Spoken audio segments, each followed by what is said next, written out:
कहते हैं कि लोकतंत्र में बड़ी ताकत होती है। जनता का आक्रोश रातों रात सरकार गिरा सकता है, लेकिन अगर आक्रोश तथ्य विहीन हो और असभ्य हो तो गलत के साथ साथ सही भी स्वाह हो जाता है। सच एक ऐसे अंधकूप में डूब जाता है जहां न्याय की आवाज नहीं, सिर्फ शोरगुल और हाहाकार का अंधकार होता है। गया के मौजूदा हालात देखते हुए पूरे शहर में धारा 144 लगा दी गई है। कहीं भी 4 से ज्यादा लोग समूह में खड़े नजर आए तो उन्हें गिरफ्तार किया जा सकता है। शांति व्यवस्था बनाए रखने के लिए पुलिस ने जनता से अपील की है कि जरूरत ना होने पर वो घरों से बाहर ना निकले।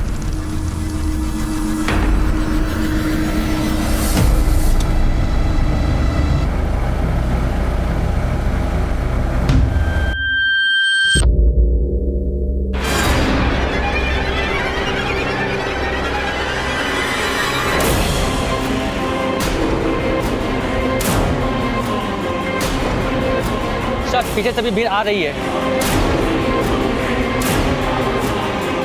सर, लोहार गली में हमें भीड़ ने घेर लिया है। पुलिस बंद हो जाओ।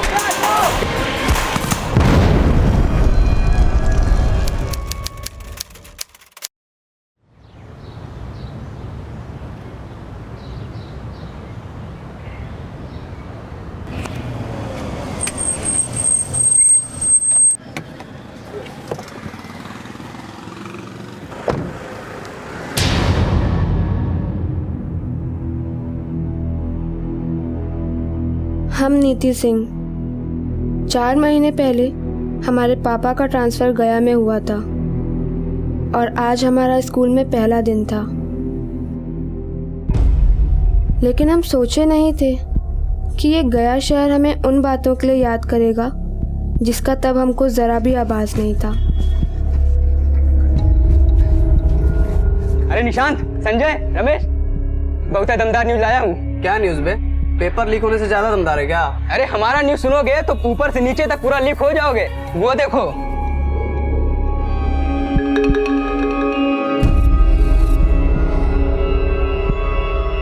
चपरासी बोला उसका बाप शिक्षा विभाग में अधिकारी है और बड़ी सी गाड़ी उसको छोड़कर गई है अभी। शिक्षा विभाग में अधिकारी? तब तो यार पढ़ने में फिसड्डी होगी। यार दिखती कमाल है। क्यों निशांत?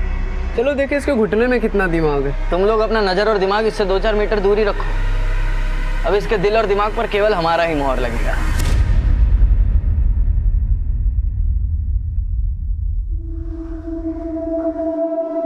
घबराओ नहीं बाला, निशांत भैया मुहर लगाने आए हैं। अरे काहे इसके माथे से पसीना छुड़ा रहे हो? इनकी मत सुनिए, अपना बताइए।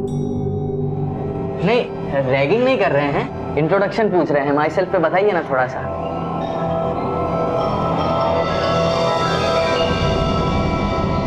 My self Niti Singh.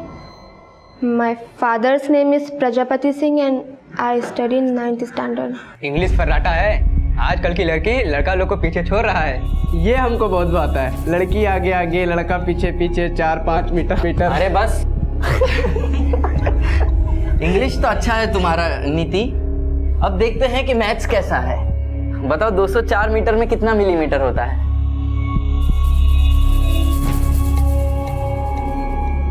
2,04,000 millimetres.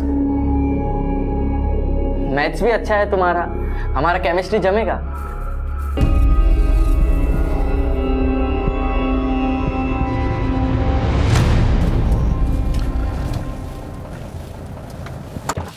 जी, घोड़ा घास से दोस्ती करेगा तो खाएगा क्या मिश्रा जी? आपका सारा अर्जी मंजूर होगा, लेकिन जो लगेगा वो तो आपको देना ही पड़ेगा। नीति, पापा आ गए।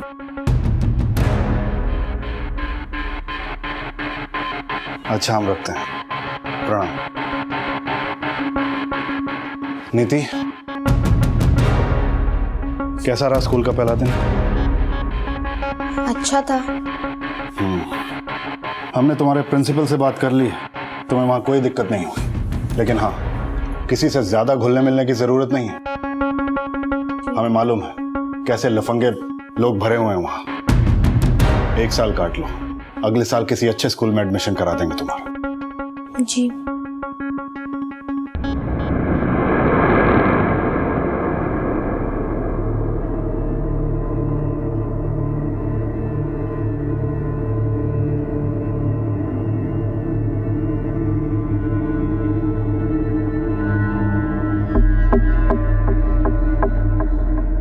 हम अब आर या पार का सोच लिए थे। हमारा जुनून हमको पागल बना रहा था और हमारा ये पागलपन, सबका ये वैसीपन जागने वाला था। चिंगारी उठ रही थी और अब सब कुछ झुलसने वाला था।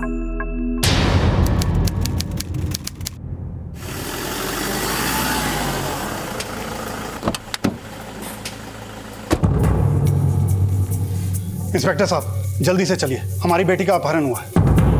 अपहरण? हाँ, नीति नाम है उसका, ये उसका फोटो है।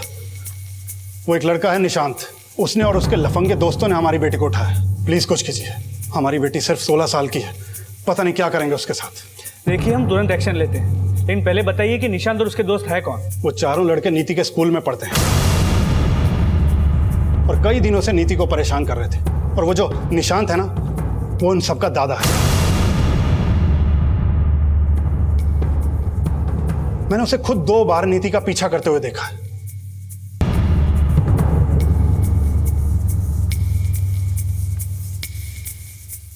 अगर वो लड़के आपकी बेटी को पहले से परेशान कर रहे थे तो आपने पहले एक्शन क्यों नहीं लिया? हमें क्या पता था वो उठा के ले जाएंगे। देखिए, आप टाइम बर्बाद मत कीजिए, जल्दी से हमारी मदद कीजिए। देखिए, हमें ये बताइए कि वो किडनैप कहाँ से हुई है? स्कूल से या? स्कूल से नहीं, रास्ते से उठाया। आज शाम जब मैं घर पहुंचा तो मुझे पता चला कि वो अपनी सहेली के घर पढ़ने गई थी। क्या तुम्हारा दिमाग खराब हो गया क्या?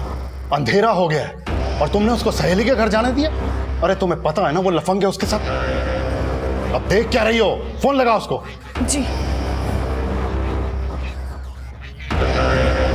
हमारी बीवी ने नीति की सहेली को फोन किया, लेकिन उसने कहा कि वो वहां नहीं पहुंची। हमने उसे बहुत ढूंढने की कोशिश की, लेकिन उसका कुछ पता नहीं चला। आपकी बेटी का फोन स्विच ऑफ कितने बजे से? करीब 6 बजे से। पर आप हमारे पास 4 घंटे बाद आ रहे हैं। हमने कहा ना, हम उसे ढूंढने की कोशिश कर रहे थे। आपकी बेटी के फ्रेंड का नाम क्या है जिसके घर वो गई थी? आरती। अब खड़े खड़े हमारी आरती उतारेंगे या हमारी बेटी को ढूंढने में हेल्प करेंगे, या हम आपके सीनियर्स को फोन करें? देखिए, आपको ये सब करने की कोई जरूरत नहीं है। हम हमारी तरफ से कोई भी कसर नहीं छोड़ेंगे।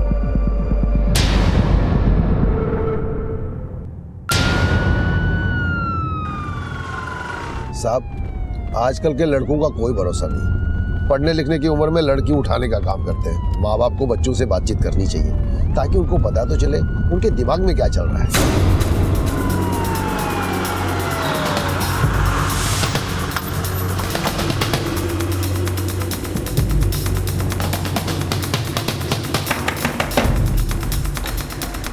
हटिए, पूरे घर की तलाशी लो, पूरे घर का हर एक कोना चेक करो। अरे क्या बात है, क्या ढूंढ रहे हैं साहब? निशांत, तुम्हारा बेटा है ना? हाँ। अपनी स्कूल की एक लड़की को अगवा किया है वो। शिक्षा विभाग के अधिकारी प्रजापति सिंह की बेटी नीति सिंह को उठाया है वो। सर, निशांत और नीति में से कोई भी नहीं मिला यहाँ। निशांत कहाँ है? कहाँ रखा है उसने नीति को? देखिए साहब, निधि कौन है हम नहीं जानते, पर हमारा बेटा ऐसा कोई काम नहीं कर सकता। तुम्हारा बेटा है कहाँ? वो तो शाम को अपने दोस्त के यहाँ चला गया है।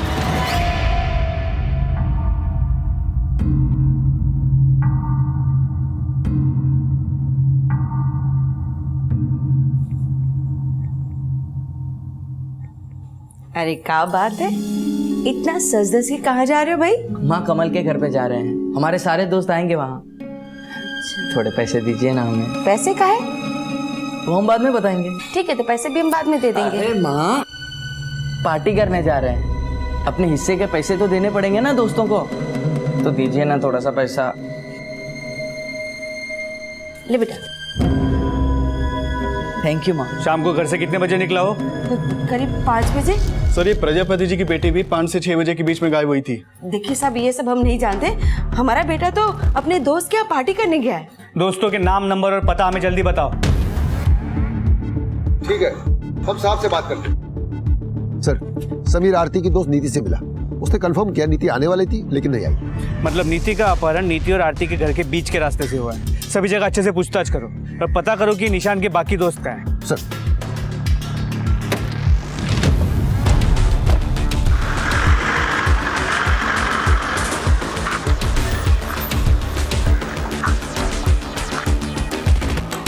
गौरी, पुलिस यहाँ क्या करने आई थी? अरे पुलिस वाले कह रहे थे कि हमारे निशाद ने किसी ऑफिसर की बेटी का अपहरण किया है।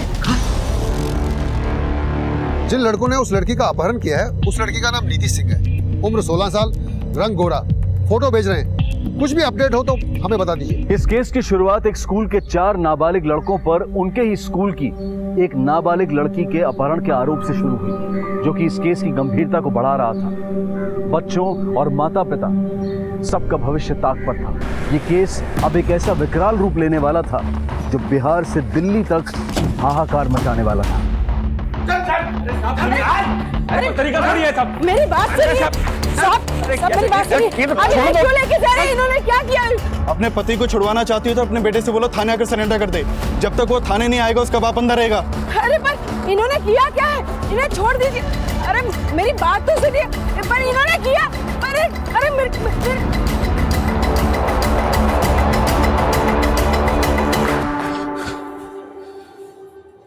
देखिए साहब, हम कुछ नहीं जानते हैं। अरे हम खुद अपना बेटा के लिए परेशान।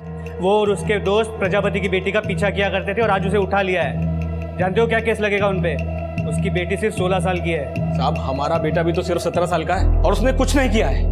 वो भी तो गायब है और आप उसे ढूंढने की बजाय हमें उठा लाए। तुम्हें अभी याद आ रहा है तुम्हारा बेटा गायब है? हाँ गायब तो है, लेकिन साहब वो किसी का अपहरण नहीं किया है, इतना हम जानते हैं। 16 वर्षीय नीति के अपहरण की सभी संभावनाओं को खंगाला जा रहा था और 17 वर्षीय निशांत के दोस्तों के बाद अब निशांत के माता पिता भी पुलिस की रडार में थे। लेकिन रात भर की तलाश के बावजूद भी कोई लीड नहीं मिल पाई थी। सर हमने निशांत के दोस्तों के बारे में सब पता किया। चारों में बहुत गहरी दोस्ती है। सर ऐसे कैसे हो सकता है कि निशांत कुछ करे और उसके दोस्तों को पता ना हो?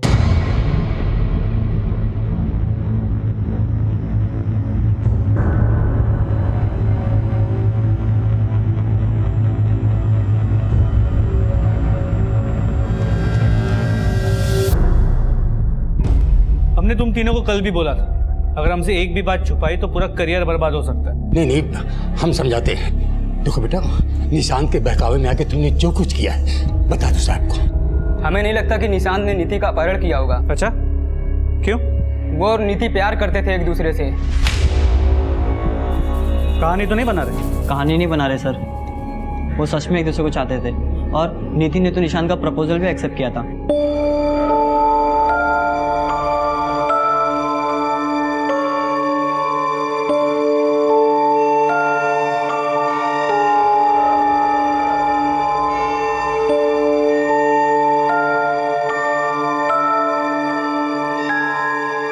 नीति, तुमने हमको जवाब नहीं दिया। निशांत जी देखिए, हम देखो मना मत करना, बहुत पसंद करते हैं तुमको। फिर से आप जल्दी ही उनमें दोस्ती हो गया। वो बहुत खुश थे एक दूसरे से दोस्ती करके।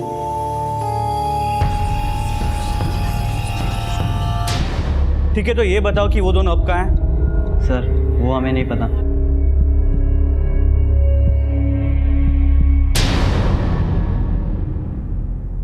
सर नीति और निशांत के कॉल रिकॉर्ड्स आए हैं। पता चला दोनों में काफी बातचीत होती थी। निशांत के दोस्तों का भी कहना है कि नीति और निशांत एक दूसरे को पसंद करते थे, पर कॉल रिकॉर्ड से भी यही बात सामने आ रही है। उन दोनों के फोन स्विच ऑफ कहाँ हुए?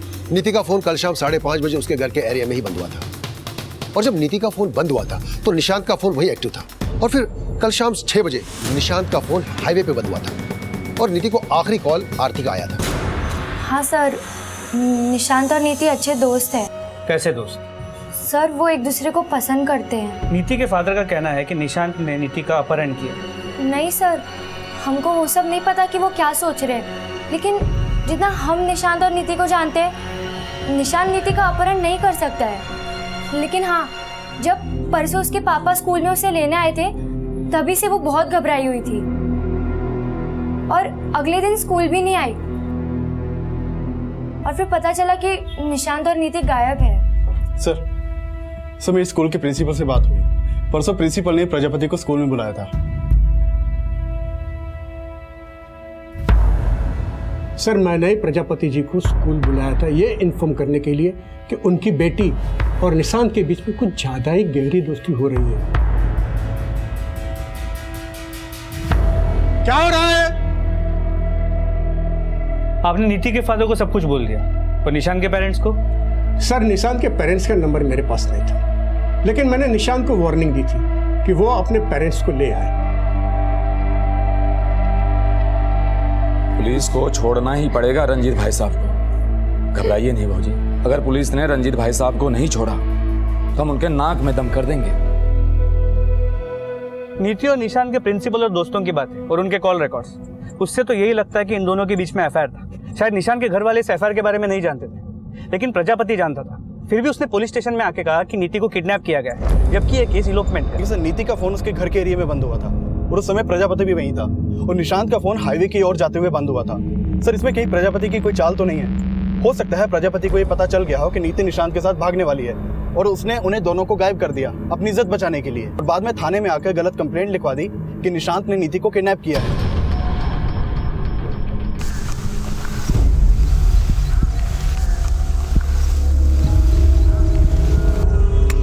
चांद के बाबा को रिहा करो, रंजीत बाबा को रिहा करो, रिहा करो, रिहा करो, रिहा करो, रिहा करो, रिहा करो, रिहा करो, रंजीत बाबा को रिहा करो, निशांत बाबा को रिहा करो। शांत हो जाइए, क्या लगा रखा है यहाँ पे? आपने बिना सबूत के निशांत के पापा को गिरफ्तार क्यों किया? अरे खुद उनका बेटा लापता है, उनको ढूंढने के बजाय आप प्रजापति के दबाव में हम कमजोरों के साथ अन्याय कर रहे हो। अगर आपने उनको रिहा नहीं किया तो हमारा पूरा समुदाय यहाँ पे धरना देगा। चुप हो जाइए, शोर शराबा मत कीजिए, हम वैसे भी निशान के पिता को छोड़ने ही वाले थे। हमारी बेटी को गायब हुए 24 घंटे होने को आए और आप लोग उस लड़के के दोस्तों, घर वालों, सब पे भरोसा करके छोड़े जा रहे हैं। जवाब दीजिए, ये सब हो क्या रहा है? आवाज नीचे रख के बात कीजिए प्रजापति जी, और अब सवाल जवाब हम करेंगे। हमारी बेटी किडनैप हुई है और आपकी बेटी किडनैप हुई है? कोई विटनेस है इस बात पे? अरे हम बोल रहे हैं ना। आपका बोलना कोई पत्थर की लकीर नहीं है। कहाँ रखा है आपने अपनी बेटी को और निशांत को? इंस्पेक्टर, ये क्या बकवास कर रहे हो तुम? बकवास आप कर रहे हैं। आप पहले से जानते थे कि आपकी बेटी का और निशांत का एफआईआर चल रहा है, लेकिन फिर भी ये बात आपने हमें नहीं बताई, और अब निशांत पे आरोप लगा रहे हैं कि उसने आपकी बेटी को किडनैप किया है। अगर उसने किडनैप नहीं किया तो हमारी बेटी है कहाँ? ये तो हम आपसे पूछ रहे हैं, कहाँ रखा है उसे? क्या हम गायब करेंगे अपनी बेटी को? आपकी बेटी और निशांत के एफआईआर के बारे में सुन के आपको गुस्सा आया होगा, और हो सकता है कि आप ही ने अपनी बेटी के साथ साथ निशांत को भी गायब कर दिया। बहुत तेज दौड़ रहे हो इंस्पेक्टर। हमारी बेटी का कोई अफेयर नहीं था। वो सिर्फ 16 साल की एक नासमझ लड़की है, और वो निशांत, वो उसे फुसला रहा था। ये बात आपने हमें पहले क्यों नहीं बताई? पहले जो बताया अब भी वही बोल रहा हूं। हम पर आरोप लगाने की बजाय हमारी बेटी को ढूंढने की कोशिश कीजिए। प्रजापति सिंह का रवैया अब इस केस में ऑनर किलिंग का एंगल खड़ा कर रहा था। लेकिन निशांत के माता पिता कितने पानी में थे? क्या वो नीति और निशांत की बढ़ती नजदीकियों से अवगत थे? नीति और निशांत के रिश्ते की जो कहानी उसके दोस्तों से पता चली थी, क्या उसमें कोई सच्चाई थी? नीति और निशांत को गायब हुए 3 दिन बीत चुके थे, और अब कुछ ऐसा होने वाला था जो कई बड़े अपराधों की चिंगारी भड़काने वाला था।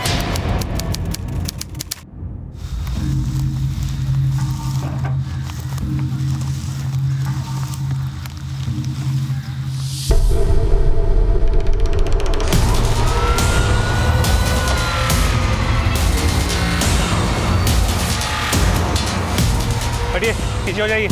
चलिए पीछे पीछे पीछे पीछे, चलिए पीछे पीछे पीछे।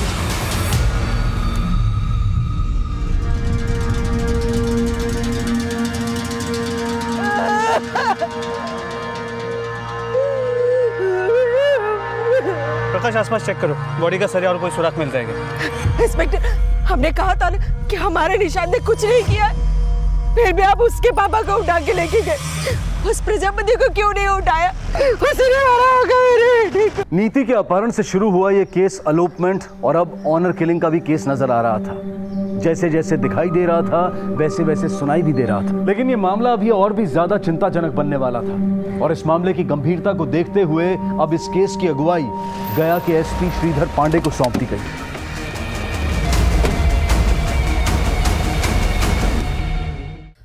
मतलब जिस प्रजापति ने निशांत पर अपनी बेटी नीति की किडनैपिंग का आरोप लगाया था, अब उसी प्रजापति पर निशांत के घर और समुदाय वाले निशांत के मर्डर का आरोप लगा रहे हैं। लेकिन अगर निशांत का मर्डर हुआ है तो फिर नीति कहाँ है? हो सकता है प्रजापति ने नीति को गायब किया। गायब तो उस लाश का सर भी है। सर, ये प्रजापति की चाल हो सकती है खुद को बचाने की, और वहाँ निशांत के घर वालों ने बॉडी को आइडेंटिफाई कर लिया है कि वो बॉडी निशांत की है। निशांत के परिवार और समुदाय की मांग ने अब ऐसा हाहाकार मचाया कि नीति के पिता शिक्षा विभाग ऑफिसर प्रजापति सिंह के खिलाफ अरेस्ट वारंट जारी कर दिया गया। एसपी साहब, वो लोग पागल हो गए हैं। हमने किसी का मर्डर नहीं किया है। किया नहीं है तो करवाया होगा। उस महानुभाव का नाम बताइए जिससे आपने कांड करवाया है। अरे आप समझ क्यों नहीं रहे हैं? हम एक इज्जतदार ऑफिसर हैं। आप पर आरोप भी बड़ा गंभीर है। नाम, इज्जत सब मिट्टी में मिल गया। यही सब सोचकर आप आवेश में आ गए ना। निशांत को तो मरवा दिया, अपनी सुपुत्री के साथ क्या किए वो बताइए। हमने कुछ नहीं किया। जब से उस लड़के का लाश मिला है ना, हमें तो खुद अपनी बेटी की फिक्र हो रही है। लेकिन जब निशांत के घर वाले अपने बेटे की फिक्र में घूम रहे थे तो आप निशांत पर यह आरोप लगा रहे थे कि उसने आपकी बेटी को किडनैप किया है। अब निशांत की लाश मिल गई तो आपको सुर बदल गया। हमारे शब्द मत पकड़ो, उसको पकड़ो जिसने हमारी बेटी को गायब किया है। पकड़ तो रखा है अफसर साहब, सिर्फ कबूल करवाना बाकी है। बहुत आदत है ना इन्हें ऊपर फोन लगाने की, ऊपर से लेकर नीचे तक नापो इन्हें। इससे पहले कि इनका वकील जमानत लेके आए, कबूलनामा छप जाना चाहिए। एसपी साहब। शुक्ला जी, इस प्रजापति के कॉल रिकॉर्ड्स क्या बताते हैं? कौन है जो इसके लिए कांड किया होगा? कॉल रिकॉर्ड्स तो बिल्कुल क्लीन है इसका, लेकिन आदमी बिल्कुल क्लीन नहीं लगता। लेकिन चार्जशीट बनाने के लिए इसके दाग तो ढूंढने पड़ेंगे। एक नाबालिग लड़के का मर्डर हुआ है और एक नाबालिग लड़की गायब है। अपने खबरी को ठीक से ब्रीफिंग दो। एक और एक दो नहीं तो 11 करो। ये मामला बहुत सीरियस होता जा रहा है। Okay sir.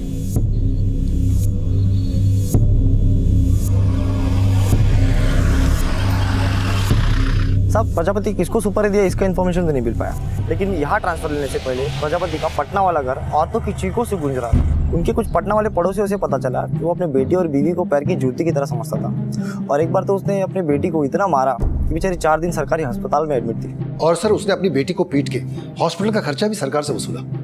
तो हो सकता है प्रजापति ने इसी बेरहमी से अपनी बेटी को मार भी दिया हो। शर्मा, तुमने मुझे बताया था कि नीति की दोस्त आरती ने बोला था कि नीति अपने फादर से डरती थी।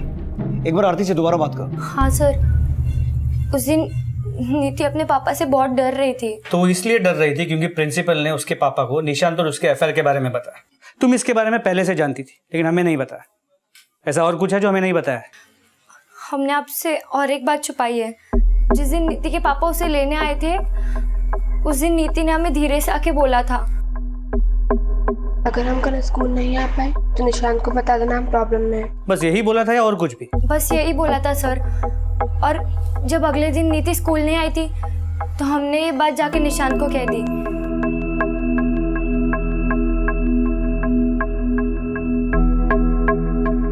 और फिर क्या वो सब हमें नहीं पता। नीति और निशांत जिस शाम गायब हुए थे उस शाम तुम्हारी नीति से क्या बात हुई थी? सर वो हम पहले भी बताए थे, वो हमसे मिलने आने वाली थी। अगर उसे तुम्हें मिलने आना ही नहीं था तो उसने फोन करके ऐसा क्यों कहा? सर शायद हमको लगता है कि उसकी माँ को दिखाने के लिए उसने झूठ बोला होगा। इस बार तो कोई झूठ नहीं बोल रही हो ना? नहीं सर, हम सच बोल रहे हैं।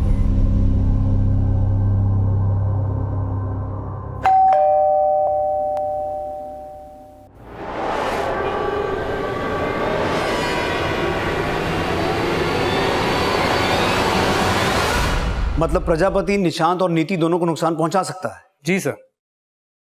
ठीक है सर। अभी भी एक इन्फॉर्मेशन मिली है, निशांत और नीति के फोन का IMEI नंबर ट्रेस हुआ है। उनका फोन नौरंगा के अशोकनगर में एक्टिव हुआ है। पुलिस ने जब छानबीन की तो सामने आया कि नीति और निशांत के फोन सहरसा की एक मोबाइल शॉप में बेचे गए थे। साहब, हम नहीं जानते इन दोनों को। हाँ, एक आदमी आया था 2 फोन बेचने के लिए। कौन था वो आदमी? पहचानते हो उसे? उसके बारे में भी हमें कुछ नहीं पता। कब आया था दोनों फोन बेचने के लिए? 2 दिन पहले साहब। निशांत की लाश मिली 5 दिन पहले और फोन बेचा गया 2 दिन पहले। इसका मतलब है निशांत की बॉडी मिलने के 3 दिन बाद। सर वो दोनों फोन किस आदमी ने बेचे हैं इसका कोई लीड नहीं मिल पा रहा। दुकान में कोई CCTV कैमरा नहीं है और वो दुकान वाला उस आदमी को डिस्क्राइब नहीं कर पा रहा। वो जो कोई भी है उसका निशांत के मर्डर और नीति के गायब होने से कनेक्शन। शर्मा, हो ये भी सकता है कि ये किसी कॉन्ट्रैक्ट किलर का काम हो जिसने ये सब प्रजापति के कहने पे किया हो। लेकिन प्रजापति तो मुंह नहीं खोल रहा है। हो सकता है उसकी बीवी को इस बारे में कुछ पता हो।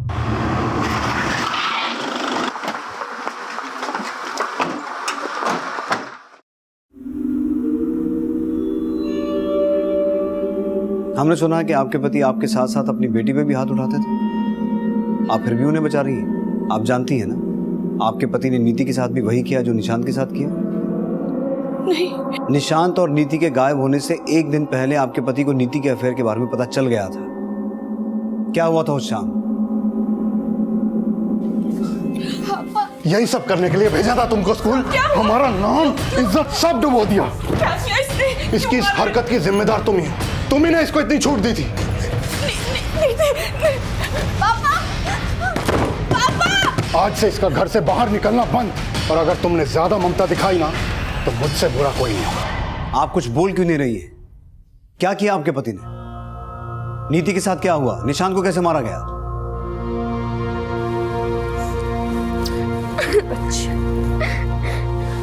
माँ, हमें प्लीज हमारा एक बार फोन दे दीजिए। लेकिन बेटा, तेरे पापा। माँ, हमें किसी से जरूरी बात करनी है, प्लीज। उसी लड़के से बात करनी है ना तुझे? हाँ, और चाहिए तो आप भी हमें मार लीजिए, लेकिन हम निशान से सच में प्यार करते हैं। हमें प्लीज उससे एक बार बात कर लेने दीजिए, प्लीज।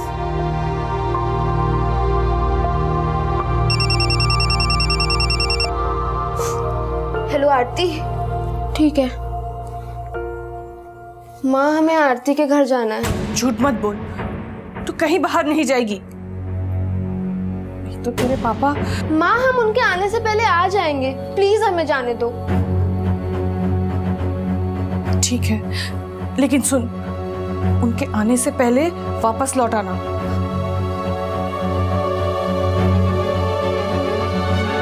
सर, उसके बाद नीति घर नहीं आई, और जब ये घर आए तो हमने उन्हें सब बता दिया। तो आपके पति ने पता लगा लिया होगा कि निशांत और नीति कहाँ हैं, और उन्हें गायब कर दिया। निशांत की तो लाश मिल गई है, नीति के साथ क्या किया? माना कि वो नीति के साथ बहुत सख्ती से पेश आते हैं,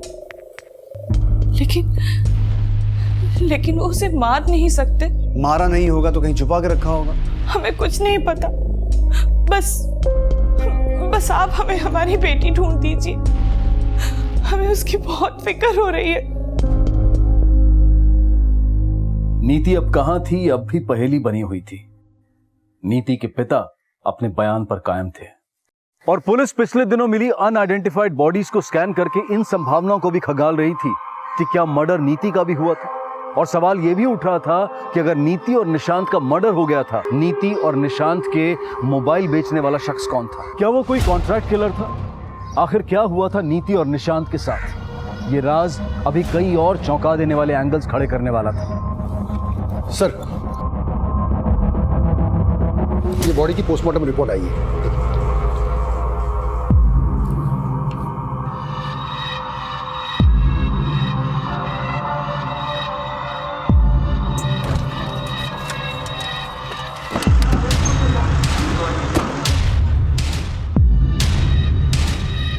सर, इस लड़के की मौत गला दबाकर हुई है। पहले से मारा गया होगा और फिर उसका सर काट दिया गया होगा। इस लड़के की उम्र करीब 20 से 22 साल होगी। आर यू श्योर कि उसकी उम्र 20 से 22 साल ही होगी? क्योंकि निशांत की उम्र तो 17 साल की थी। ये sir, I am very much sure. ये जो बॉडी है वो एक एडल्ट बॉडी है, और इस लड़के की उम्र 20 साल से कम तो हो ही नहीं सकती।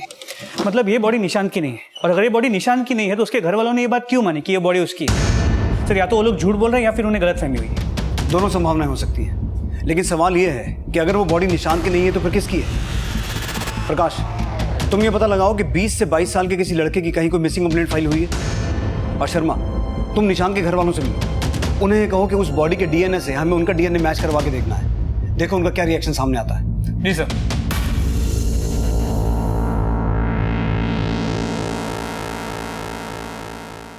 हटिए, आप लोगों को हमारे साथ आना होगा। आपका डीएनए सैंपल लेना है। डीएनए का डीएनए?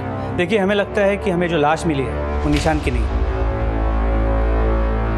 और एक तरह से आप लोगों के लिए अच्छा है। हो सकता है आपका बेटा निशान जिंदा हो। आप सब हमारे दुख का मजाक बनाने के लिए आए हैं। आप सब लोग बिक चुके हैं उस प्रजापति के हाथों। उसने कहा होगा ना कि वो लाश निशांत की नहीं है, ताकि वो हत्या के केस से बच जाए। हमें बस ये लग रहा है कि आप लोगों को कोई गलतफहमी हुई। हमें ये चेक करना है कि वो लाश निशान की है या किसी और की। इसलिए आपका डीएनए उस लाश के डीएनए के साथ मैच करना है। देखिए साहब, हमको कोई डीएनए फीएनए मैच नहीं करवाना है। आप जाइए और जाके प्रजापति को अंदर कीजिए। कोई ने हमारा बेटा को मरवाया है, प्रजापति ही हत्यारा है। सर, निशान के घर वाले डीएनए टेस्ट के लिए मना कर रहे हैं, और उनके समुदाय के लोग उनकी हाँ में हाँ मिला रहे हैं।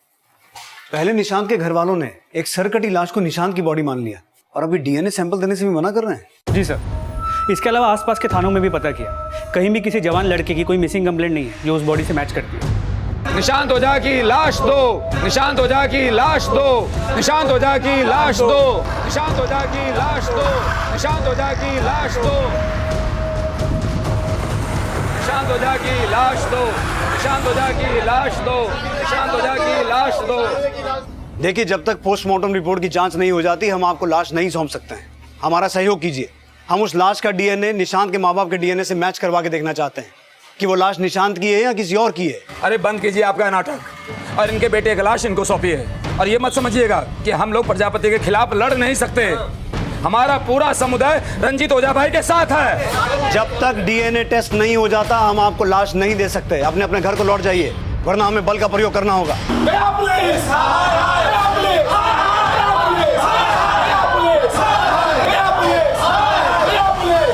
सर, ये हंगामा निशांत की फैमिली की कोई चाल हो सकता है वो लोग ये जानते हैं कि निशांत और नीति कहाँ है, और निशांत को प्रजापति के एलिगेशन से बचाने के लिए उन्होंने ये उल्टा दाव खेला। कहानी कुछ भी हो सकती है शर्मा। अगर निशांत के परिवार वाले डीएनए टेस्ट नहीं करवा रहे हैं तो तुम लोग ये पता लगाओ कि अगर निशांत नहीं मारा गया तो वो डेड बॉडी किसकी थी, और निशांत और नीति का उस डेड बॉडी से क्या कनेक्शन हो सकता है। Okay sir.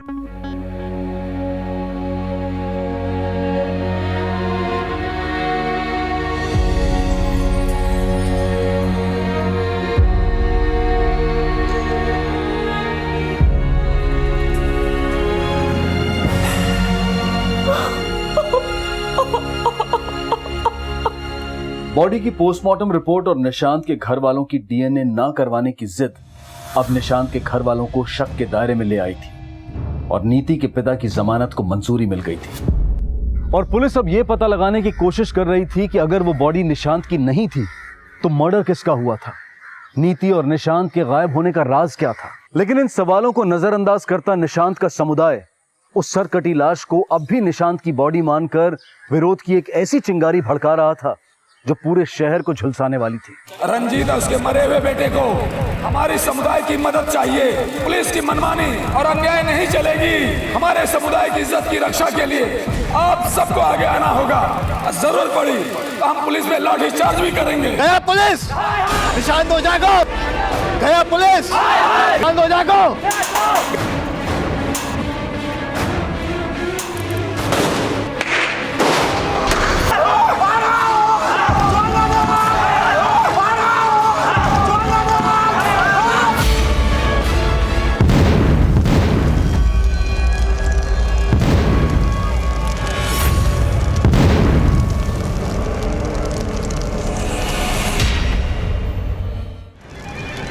जल्दी से गाड़ी पीछे लो। सर, पीछे से भी भीड़ आ रही है। सर, लोहार गली में हमें भीड़ ने घेर लिया है, जल्दी से बैकअप भेजिए।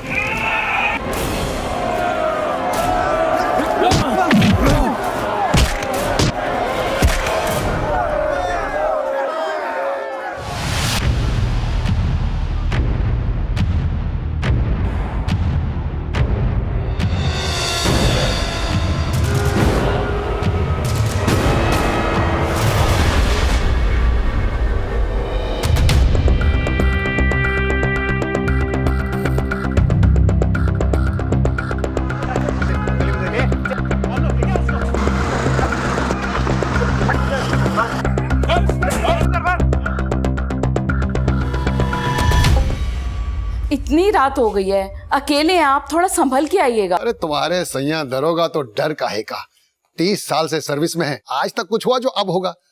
तुम चिंता ना करो, हालात सब काबू में है। अच्छा ठीक है, रखती हूँ अब फोन, जल्दी आइए।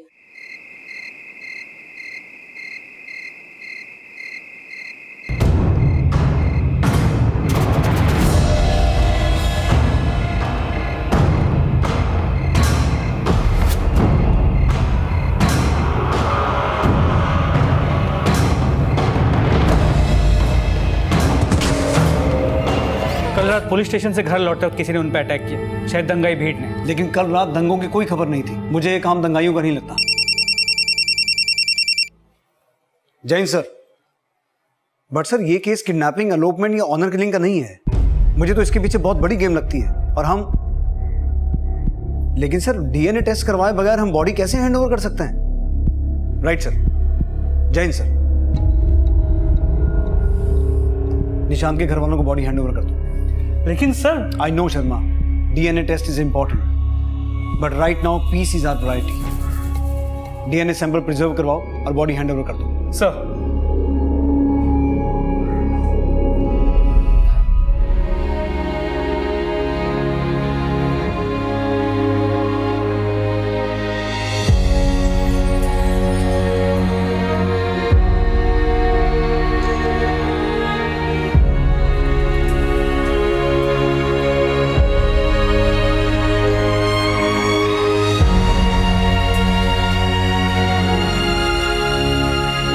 दंगों में जितने भी लोग मरे हैं उनकी मौत दंगों की वजह से नहीं हुई है। किसी ने इस मौके का फायदा उठाया है। हमें दंगा करने वाले और करवाने वाले हर किसी आदमी को आइडेंटिफाई करना है। लेकिन सर, भीड़ हजारों की थी, आइडेंटिफाई करना आसान नहीं होगा। लेकिन हमें आइडेंटिफाई करना है शर्मा, और यह पता लगाना है कि इन दंगों के पीछे का मकसद क्या था। इलेक्ट्रॉनिक मीडिया, प्रिंट मीडिया, जिस किसी ने भी इन राइट्स को कवर किया है उनसे वीडियोस और पिक्चर्स मंगवाओ। आइडेंटिफाई दोज फेसेस जिन्होंने ये दंगे करवाए हैं। उसके बाद इलेक्शन कमीशन से इस पूरे एरिया के लोगों के वोटर आईडीज की कॉपी मंगवाओ। Match those faces. और सबसे जरूरी बात ये पता लगाना है कि अगर वो डेड बॉडी निशांत की नहीं थी तो मारा कौन गया, और निशांत और नीति वो दोनों कहाँ हैं, उनके साथ क्या हुआ। सब भड़काने वाले चेहरों की पहचान करके जो बेहद चौंका देने वाली थी।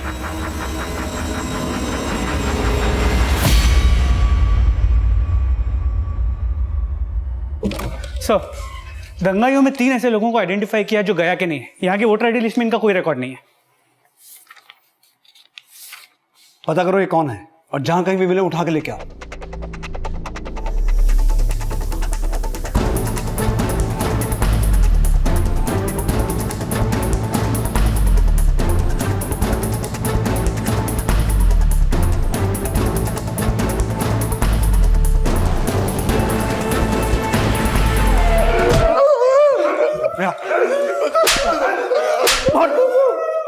क्यों किया है दंगा? किसके कहने पर करवाया? साहब, हमें फौजी भैया बोले थे साहब, बोले थे तोड़फोड़ कर दिए, 1-2 लोगों को मारना है, पुलिस स्टेशन और कोर्ट में आग भी लगानी है साहब। क्यों करवाया उसने दंगा? हमें नहीं पता साहब, उसने हमें ऐसा करने के लिए पैसे दिए थे, हमने कर दिए साहब। मतलब इन दंगों को भड़काया है उस फौजी ने, लेकिन मकसद क्या हो सकता है? उठा के लाओ उस फौजी को, क्योंकि इनकी गिरफ्तारी के बाद वो भागने के चक्कर में होगा। क्विक। सर, फौजी घर में नहीं है मतलब भागने की फिराक में होगा। एक टीम को रेलवे स्टेशन जाने को बोलो, तब तक हम लोग बस स्टॉप पे देखते हैं। Okay sir.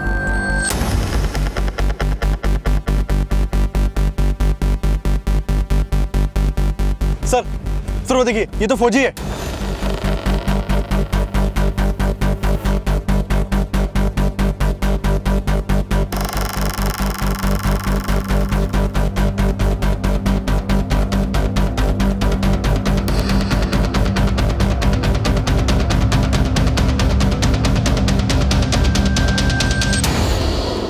किसके कहने पर करवाया सर? वो लाश किसकी थी जिसको तुमने निशांत की लाश बताकर इतना बड़ा हंगामा खड़ा किया? निशांत और नीति कहाँ हैं? हमको कुछ नहीं पता, हमको फंसाया जा रहा है। ऐसे नहीं बोलेगा। और सेवा करो इसकी। सर, फौजी के बारे में कुछ बातें पता चली। फौजी ने कई सारे ट्रैक्टर्स और टिलिंग मशीन्स बैंक से लोन लेके खरीदे थे जो वो चुका नहीं पाया।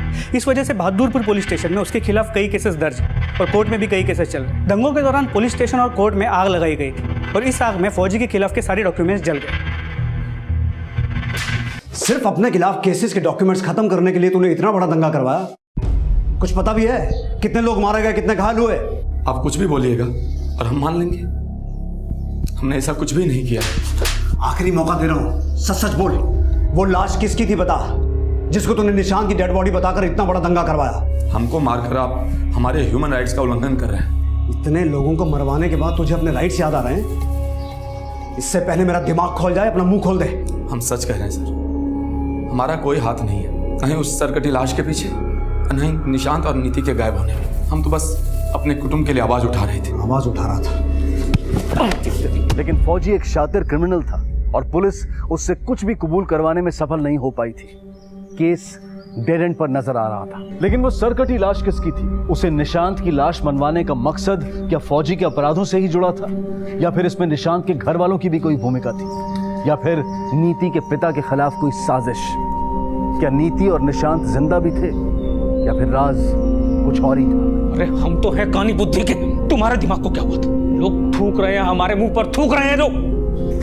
हमारी बात सुनिए ना, हम पुलिस के पास चलते हैं, वही ढूंढेंगे हमारे निशान। कहीं जाने का जरूरत नहीं है, हमारा वो मान लिया था ना, हमारा ही समझो उसको।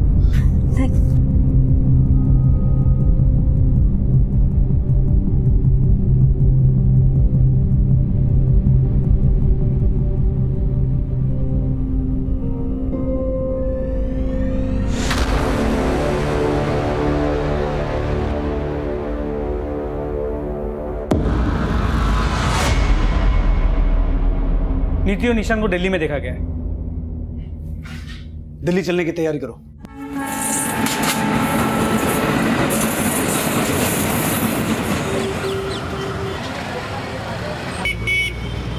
निशांत ने हमें अगवा नहीं किया था, हम अपने पापा की वजह से भागे थे। हमारे पापा को जब ये पता चला कि हम निशांत से प्यार करते हैं तो उन्होंने हमें मारा और कमरे में बंद कर दिया। हमने अपनी मम्मा से झूठ बोला और निशांत के साथ मिलकर दिल्ली भाग गए। लेकिन सर कुछ ही दिनों में हमारे पैसे खत्म हो गए। हम दिल्ली में काम की तलाश में थे जब आपको हमारे बारे में पता चला। तो मतलब जब तुम्हारा शहर जल रहा था तुम पूरा देश घूम रहे थे, कभी अखबार पलट के देखा नहीं? कई मारे गए, कई घायल हुए, सरकारी संपत्ति को नुकसान पहुंचाया गया और हिंसा की आड़ में कई खूंखार अपराधियों को फरार करवा दिया गया। फौजी इस केस में प्राइम सस्पेक्ट बनकर सामने आया, लेकिन उसके खिलाफ कोई सबूत मुहैया नहीं हो पाए और ना अभी तक ये पता चल पाया कि वो सरकटी लाश किसकी थी जिसे निशांत मानकर ये बवाल मचाया गया। इस केस की सुनवाई आज भी अदालत में जारी है। 17 वर्षीय निशांत को बाल सुधार गृह में भेज दिया गया है और नीति की कस्टडी उसकी नानी को सौंप दी गई है। लेकिन इस केस की इन्वेस्टिगेशन का हिस्सा रहे हेड कांस्टेबल नवीन शुक्ला समेत कई पुलिसकर्मी शहीद हुए और कई परिवार बिखर गए।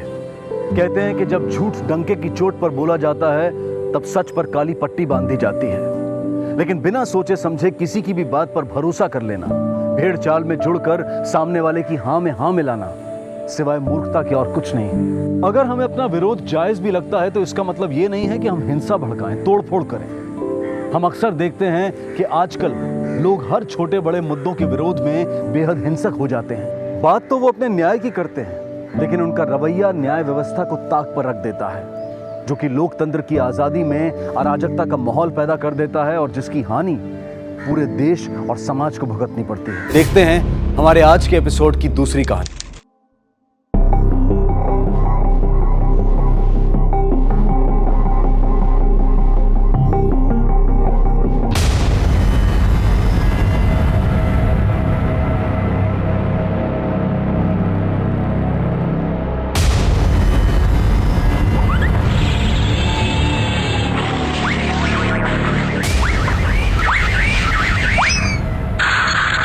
टीवी, हाँ जब देखो टीवी टीवी। मामा छोड़ो प्लीज, मुझे दर्द हो रहा है। अरे अगर हमारे माँ बाप ने हमें पढ़ाई लिखाई कराई होती ना तो इस घर में हम अपना माथा नहीं फोड़ रहे होते। इसलिए तुमको समझाते हैं, अगर 4 अक्षर पढ़ लोगी ना तो दुनिया सलामी ठोकेगी तुम्हें। हमें सलामी नहीं चाहिए, हमें टीवी चाहिए। सुभान लड़ती हमसे। हाँ चलो आओ यहाँ पर, जब देखो टीवी टीवी टीवी। परेशान हो गए हम तुम्हारी टीवी से, लेकिन तुम्हें समझ नहीं आते। बैठो चलो पढ़ो यहाँ पर। क्या कर रही हो? ऐसा लगता है एक दिन इसकी जान लेके रहोगी तुम। अरे तो मम्मी हमारी बस। कोयल बेटा तुम बिल्कुल चिंता मत करो, चलो हमारे साथ मंदिर चलो। हाँ पर माँ जी हमारी बात तो सुनिए आप एक बार के लिए। बिल्कुल चिंता मत करना, हम है ना तुम्हारे साथ। चलो मंदिर जाएंगे।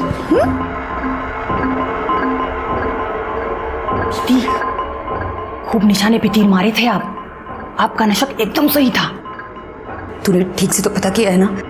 दीदी हम कभी आपको कोई गलत खबर दिए हैं क्या?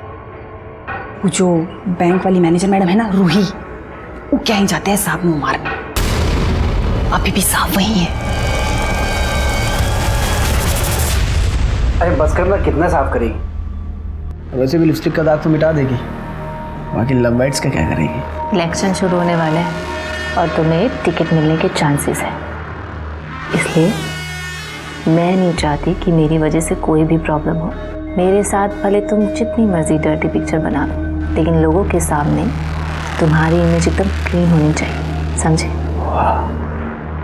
मतलब खूबसूरत तो है ही, बाकी दिमाग भी बहुत चलता है मेरा।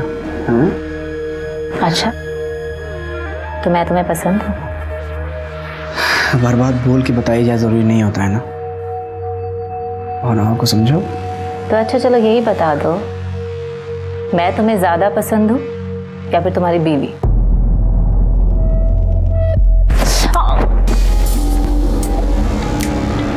तुम्हारा यही गुस्सा तो मुझे अच्छा लगता है। I love it. जान ले लेता है मेरी। अब इस टाइम कौन आ गया?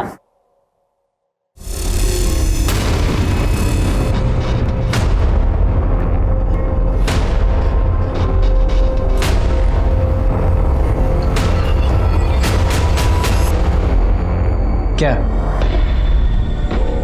अभी जो देखना था देख लिया, बिना चूचा किए वापस जा।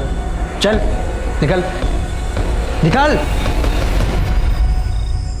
अगर हम थोड़ा पढ़ लिख लिए होते ना माँ जी, तो सुजीत कभी भी उस बैग वाली औरत के पीछे पागल नहीं होते। अब ये टसुए बहाकर अपना खून क्यों जला रही है तू? क्या कमी है तुझे यहाँ पर? हाँ, अच्छा खाना पीना मिलता है, इतना बड़ा घर है, तेरी एक बेटी है और पति। रचने दे उसे रासलीला, तू अपनी गृहस्थी संभाल बस। और अगर उस औरत के चक्कर में सुजीत ने हमें छोड़ दिया तो? अपने हाथ सीखने के लिए ना कोई भी कभी भी अपना घर नहीं चलाता। अरे लाख लड़कियां घुमा ले वो, लेकिन समाज में उसकी इज्जत बीवी और बच्चे से ही होती है। तुझे छोड़ के कहीं नहीं जाएगा वो। अब तू ये रोना धोना बंद कर, उसे अपनी दुनिया में खुश रहने दे, तू अपनी दुनिया में खुश रह।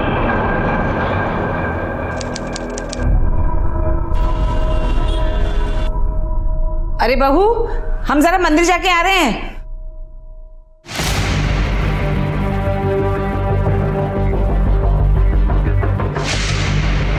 हेलो, हमारी सास मंदिर गई है, आने में कम से कम 1-1.5 घंटा लगेगा। आप तुरंत आ जाइए।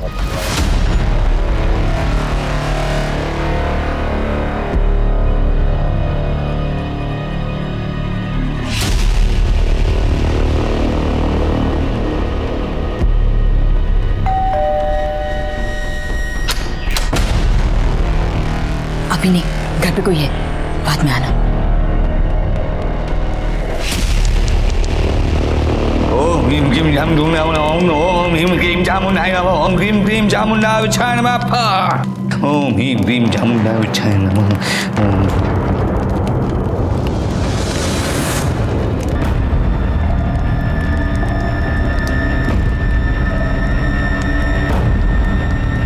जब तक हमारी जिंदगी से एक कांटा नहीं निकल जाता, तब तक हमें कोई भी चीज सुख नहीं देगी। हम पर भरोसा रखो, वो जरूर मरेगी।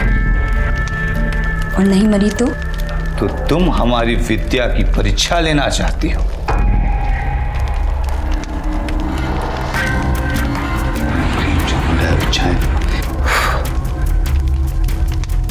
इससे अपनी थोड़ी सी उंगली काटो, परिणाम तुम्हारे सामने होगा। काटो।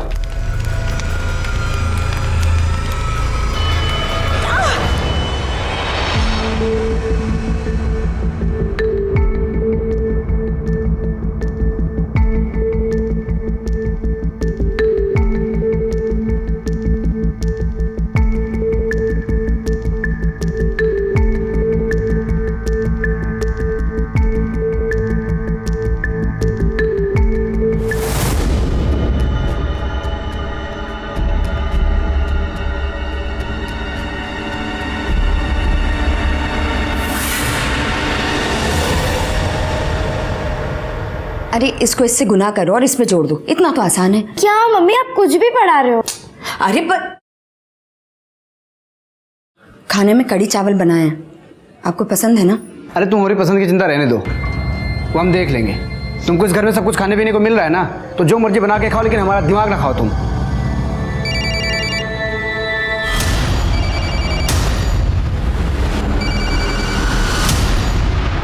हाँ जान, हाँ बस आ रहा हूँ।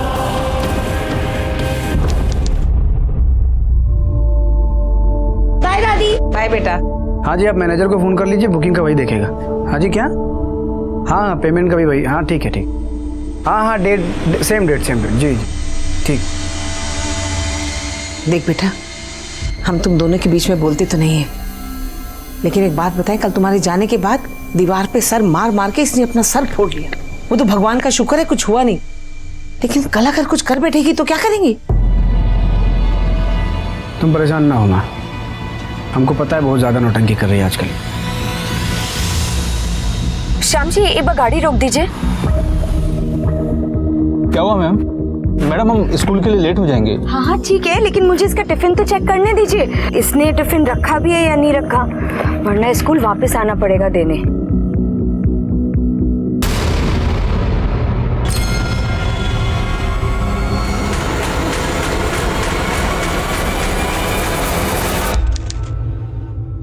अरे ढोंगी, तूने हमको बेवकूफ समझा है क्या? हाँ, कुछ भी नहीं है उस औरत को। हुआ क्या है? होना क्या था, गुस्से में आके हमने अपना सर दीवार पे फोड़ दिया। हमारा सर तो सूज गया, लेकिन एक खरोच तक नहीं आई उस औरत को। हमने देखा है। बेवकूफ तो तुम हो ही। हमने अपनी विद्या के माध्यम से तुम दोनों की आत्माओं को जोड़ा था। तुम्हें जितनी बार उसे कष्ट देना है, उतनी बार अपनी आत्मा को उसकी आत्मा से जोड़ना पड़ेगा, और उतनी बार हमें तुम दोनों की आत्माओं को जोड़ने के लिए पूजा करनी पड़ेगी।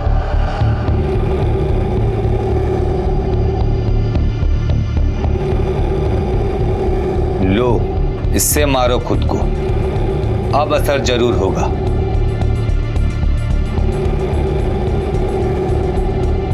अरे ओ बाबा, अगर असर नहीं हुआ तो सारे पैसे वापस। भरोसा रखो। बस श्याम जी, आप यहीं रोक दीजिए, मुझे यहाँ से कुछ सामान लेना है।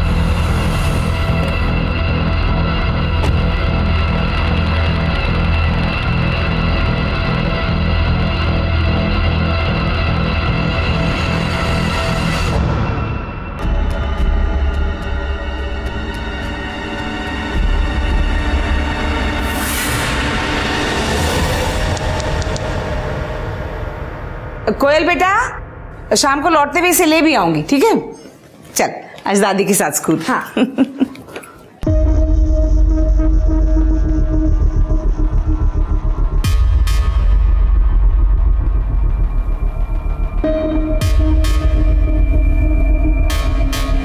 आ जाओ, जल्दी आना, घर में कोई नहीं है।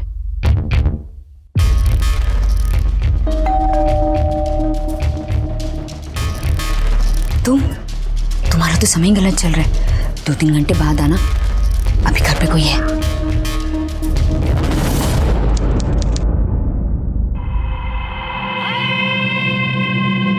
अरे बाबा, अब आप ये रस्सी का क्या कर रहे हैं? फांसी का फंदा बना रहे हैं। फांसी का फंदा? आप ना बस यहाँ बैठ के ये इड़म गिड़म करते रहिए। आपको लगता है फांसी का फंदा बनाने से वहां उस रूही की मौत हो जाएगी? नहीं, फंदा बनाने से नहीं, तुम्हारे इस फंदे को गले में डाल के लटकने से वो जरूर मर जाएगी। क्या? आपका दिमाग खराब हो गया है क्या? आपको लगता है अपनी सौत को मारने के लिए हम खुद अपनी जान देंगे? तुम्हें जान नहीं देना है, तुम्हें बस इस फंदे पर लटकना है। तुम्हारी जान जाए इससे पहले हम तुम्हें बचा लेंगे। अब तक सब कुछ सच हुआ है ना, भरोसा रखो। आओ, इस स्टूल पर खड़ी हो जाओ। पर आपने तो पूजा की ही नहीं। ये सिर्फ अभ्यास है। हम ये सुनिश्चित कर लेना चाहते हैं कि इससे तुम्हारी जान को खतरा तो नहीं है। खड़ी हो जा स्टूल पर।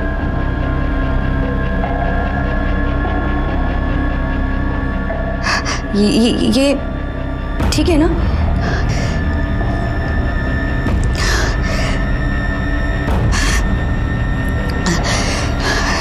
ठीक है, आप स्टूल हटा सकते हैं।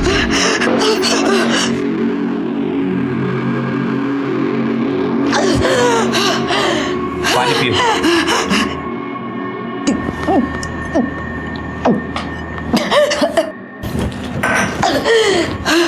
वाकई में बहुत बहादुर हो। तुम सचमुच अपनी सौत से छुटकारा पाना चाहती हो। तुमने आज वो कर दिखाया है जिसे करने के लिए अच्छे अच्छे की आत्मा कांप जाती है। लेकिन तुम्हारे गले का निशान? कोई देखेगा, कोई पूछेगा तो? अगर कोई हम पे ध्यान देता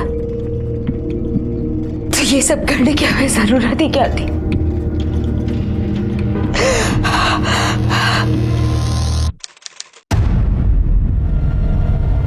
अरे कोयल, कोयल, चल बेटा, लेट हो रहे हैं हम लोग।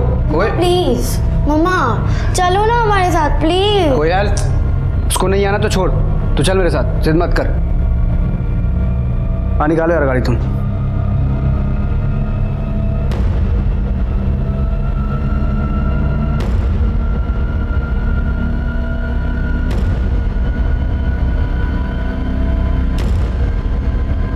आ जाओ।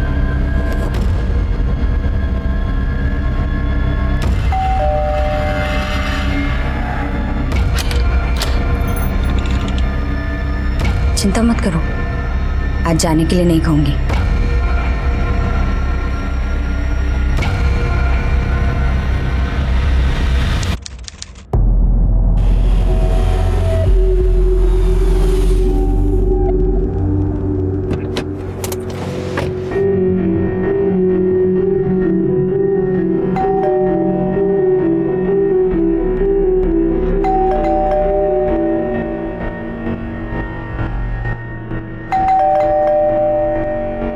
दरवाजा क्यों नहीं खोल रही है?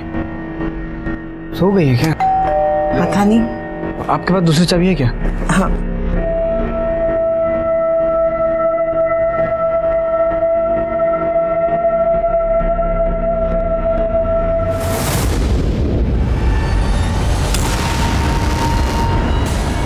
मीना, मीना,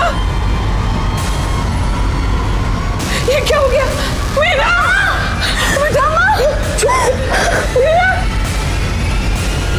कोई भी पत्नी ये कभी बर्दाश्त नहीं कर सकती कि उसका पति किसी दूसरी औरत के साथ संबंध बनाए, लेकिन अपनी इस तकलीफ से छुटकारा पाने के लिए मीना ने जो रास्ता चुना था वो गलत था।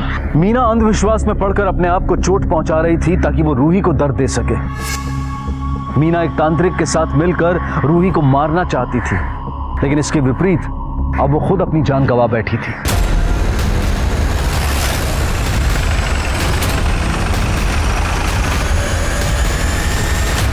एम्बुलेंस को फोन करो, बॉडी को पोस्टमार्टम के लिए भिजवाओ। सर।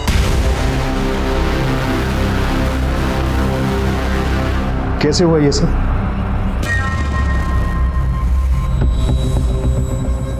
पता नहीं सर, आज मीना घर में अकेली थी। हम सब होटल गए थे, मतलब हमारा अपना होटल है, वहाँ पे एक जानने वाली की सगाई थी, हम लोग वहाँ गए थे। मीना की तबीयत खराब थी इसलिए हमारे साथ नहीं आ पाई थी। अभी थोड़ी देर पहले हम लोग वापस आए तो दरवाज़ा अंदर से बंद था। माँ के पास दूसरी चाबी थी, उससे हम लोग दरवाज़ा खोल के अंदर आए तो ये पंखे से लटक रही थी। फिर हमने आपको फ़ोन किया सर। आपकी बीवी किसी तनाव में थी या कोई परेशानी? नहीं सर, ऐसी कोई बात नहीं थी। सर बॉडी पे कोई चोट का निशान नहीं है, लेकिन गले पर ऐसे का निशान है सर। दरवाज़ा अंदर से बंद है, कोई फोर्स्ड एंट्री नहीं है, मतलब बाहर से कोई नहीं आया। मिश्रा, आसपास जितने भी हार्डवेयर स्टोर हैं उनसे पता करो कि ये रस्सी कब और किसने खरीदी, और पूरे घर की अच्छी तरह से तलाशी लो। देखो कोई सुसाइड नोट मिलता है क्या? सर। ठीक है।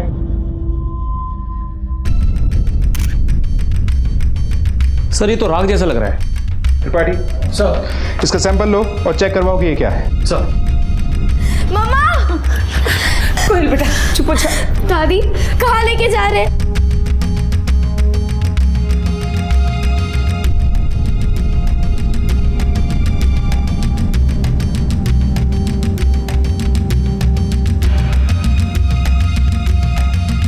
ये कौन है? नौकरानी है साहब, झाड़ू पोछा करते।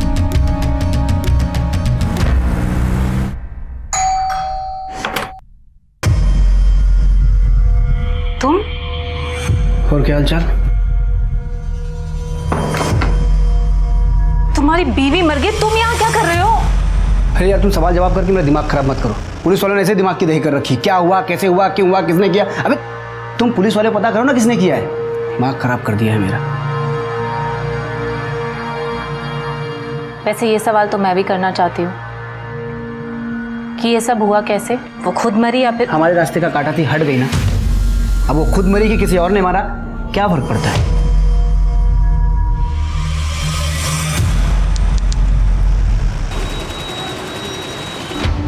साहिब, तो अपना मर्द किसी दूसरी औरत के पास जाए तो जान तो जलेगी ही ना। हम ही बताए थे दीदी को कि वो साहब वो रूही मैम के पास जाते हैं। दीदी फनफना कर गई थी उसके घर वो दिन, लेकिन फिर साहब डांट कर भगा दिए। तो बहुत बड़ा तमाशा करके आई थी अगले दिन दीदी। दीदी, दीदी सुनो तो। दीदी, रूही बड़ा बखेड़ा हो जाएगा, रहने दीजिए, और साहब भी बहुत गुस्सा करेंगे। चुप मिस्टर मिश्रा की फाइल है, इसे सबमिट कर दो, ठीक है? तू बैंक मैनेजर है ना? देखो तो सुंदर भी बहुत है, तो फिर इधर उधर मुंह क्यों मारती फिरती है? ज्यादा आग लगी है तो शादी कर ले, या फिर कहीं और जाकर अपनी आग बुझा, लेकिन हमारा घर बर्बाद करना बंद कर। Shut up you chief women, तुम्हें अंदर किसने आने दिया? अच्छा, जब अपना मुंह काला कर रही थी तब तुझे शर्म नहीं आई, और अब अपना काला मुंह दिखाते हो तो शर्मा रही है? अरे बेइज्जती क्या होती है ये मैं तुझे अब बताऊंगी। सिक्योरिटी! ये क्या तू यहाँ 2 टके की नौकरी कर रही है? क्यों समय बर्बाद कर रही है? एक काम कर, धंधा कर ले जाके, पैसा भी बहुत कमाएगी और तुझे मजे भी बहुत आएंगे, लेकिन हमारे पति की तरफ आंख उठाकर भी मत देखना। तुम्हारी मैडम ने इतना तमाशा किया, वो रूही, उसने कुछ नहीं कहा? साहब वो जानती थी कि मालिक के होते हुए उसे कुछ कहने की जरूरत ही नहीं थी। हमारी बेइज्जती करा के आई है। एक बात कान खोल के सुन ले, तू औरत है और हम मर्द हैं, हम एक नहीं 100 के साथ सोएंगे। अरे क्या कर रहा है? छोड़ उसे, हट जा इधर से। उस दिन के बाद तो साहब दीदी पर मातम सा छा गया था, ना बोलती थी ना अपनी सुध लेती थी, लेकिन पिछले 1-2 महीने से उनके चेहरे पर रौनक आ गई थी। तो क्या मीना के पति सुजीत ने उस रूही से मिलना छोड़ दिया था? नहीं साहब, तो छुट्टे सांड की तरह हो गए थे। उनको किसी का डर नहीं लगता था, रोज जाते थे रूही मैम से मिलने। दीदी तो एकदम पगला सी गई थी। हाँ जान, हाँ शाम को आऊँगा मिलने। अरे पक्का आऊँगा, हाँ।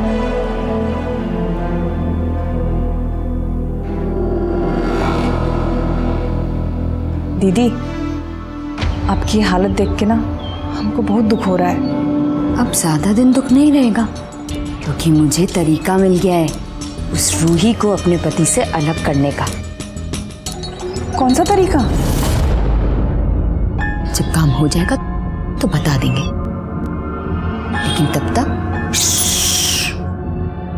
एकदम चुप, किसी से कुछ मत कहना।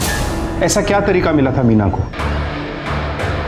पता नहीं साहब, वो बताने से पहले दीदी गुजर गई। ठीक है, तुम जाओ, कुछ पूछना होगा तो फिर बुलाएंगे।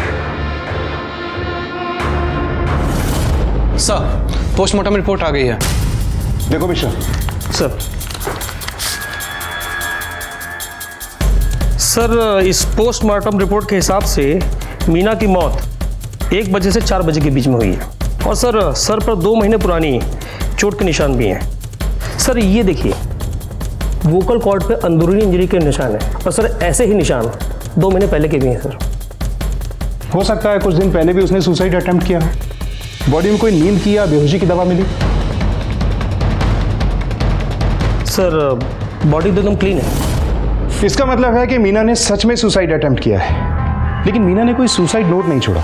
आमतौर पे सुसाइड करने वाले विक्टिम सुसाइड नोट जरूर छोड़ते हैं। उस रस्सी के बारे में कुछ पता चला?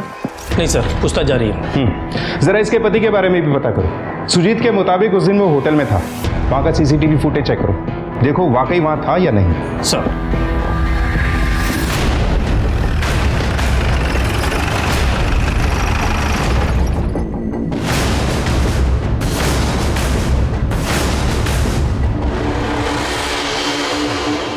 सर, होटल की सीसीटीवी फुटेज आ गई है। लगाओ। ये देखिए सर, सुजीत ने कहा था कि वो पूरे टाइम होटल में ही था, लेकिन ये देखिए सर गेट की फुटेज। सर इस फुटेज में सुजीत बाहर जाते हुए भी दिख रहा है, और ये देखिए सर 1 घंटे बाद वो वापस भी आए। मिश्रा, इस सुजीत से मिलो। देखोगे ये पुलिस के साथ लुक्का छिपी क्यों खेल रहा है। आपने कहा था कि 29 तारीख को पूरे दिन आप होटल में थे, लेकिन 1 घंटे के लिए आप बाहर गए थे। कहाँ गए थे आप? हमारा एक खास दोस्त है, उसके पास गए थे। और उस खास दोस्त का नाम क्या? मैंने पूछा उस खास दोस्त का नाम क्या है? रूही।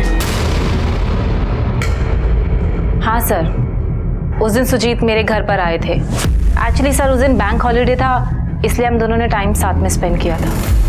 अगर आप 29 तारीख को 1 घंटे के लिए रूही के घर गए थे तो ये बात आपने पुलिस से क्यों छुपाई? सर हम शादीशुदा आदमी हैं और ये कानपुर है, यहाँ औरत मर्द की दोस्ती पे सवाल तो उठेंगे ना। अच्छा, तो आप दोनों दोस्त हैं? सिर्फ दोस्त। रूही बैंक में मैनेजर है और हमको अपने होटल के बिजनेस के लिए लोन की ज़रूरत थी। लोन लेने गए थे उसके बैंक, वहीं हमारी मुलाकात हुई और दोस्ती भी। लेकिन वहाँ आपके आसपास के लोगों का कहना तो कुछ और ही है।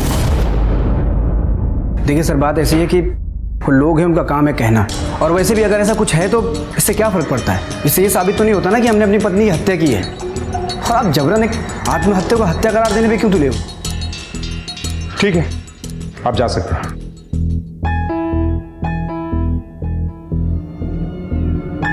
मिश्रा, जहां ओवर कॉन्फिडेंस होता है ना, प्रॉब्लम वहीं से शुरू होती है। ये सुजीत और रूही दोनों के कॉल रिकॉर्ड्स निकलवाओ। देखो कि उस दिन इन दोनों की लोकेशन क्या थी। Okay sir.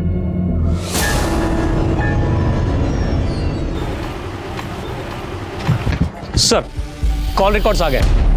सुजीत अपना फोन होटल पे ही छोड़ कर गया था और रूही की फोन की लोकेशन उसके घर पे ही दिखा रही है।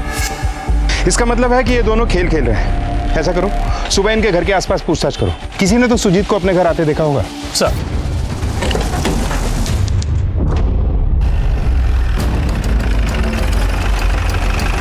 उनतीस तारीख को सुजीत माँ और बेटी के साथ बाहर गया था। हाँ सर, हमने देखा था।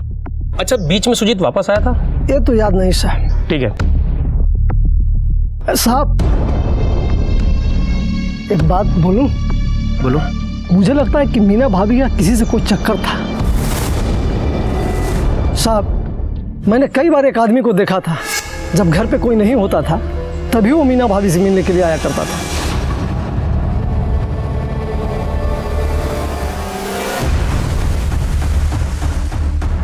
दिखने में कैसा था? पता नहीं साहब, कभी चेहरा देख नहीं पाया। और दोनों इस बात का ध्यान रखते थे कि कोई उन्हें देख न ले।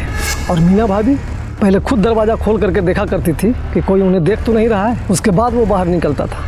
साहब, हमेशा गमछे से चेहरे को छुपा लेता था। अब आदमी की नीयत में खोट हो साहब, तभी ना कोई चोरों की तरह मिलता है। अच्छा, 29 तारीख कोई आदमी यहाँ आया था? आदमी का तो पता नहीं, पर उधर एक तांत्रिक को देखा था। तांत्रिक? हाँ साहब, गले में माला, हाथ में अंगूठी, बड़ा अजीब ही लग रहा था वो। और बहुत देर तक वो खड़ा भी रहा। उसका स्केच बनवा सकता है? नहीं साहब, इतना याद नहीं है, एक ही बार देखा था ना। अच्छा, जरूरत पड़ेगी तो थाने बुलाएंगे तुझे। जी साहब, आऊँगा। चलो। मिश्रा, मीना के कॉल रिकॉर्ड से करवाओ और पता करो कि आदमी कौन था।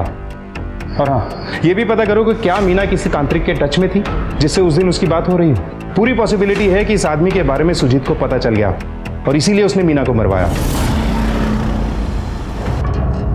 तुम्हारी बीवी बहुत जलील करके गई थी मुझे। कह रही थी कि मैं धंधा शुरू कर दूं, पैसे भी मिलेंगे और मजे भी आएंगे। अब उसी के बॉयफ्रेंड के चर्चे सुन रही हूँ। तुम्हारा ड्राइवर बता के गया था, हुआ क्या था? हाँ,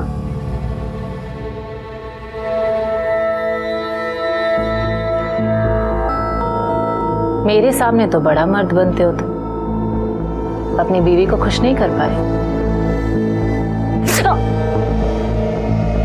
ये हुई ना बात, मेरे एंग्री यंग मैन। ये सब मैं जानबूझ के बोल रही थी ताकि तुम अपना गुस्सा दिखाओ। गुस्से में तुम और भी अच्छे लगते हो। हमारा गुस्सा देखना है तुमको? हाँ? अरे अरे अरे क्या? दिखाते हैं तुमको अपना गुस्सा।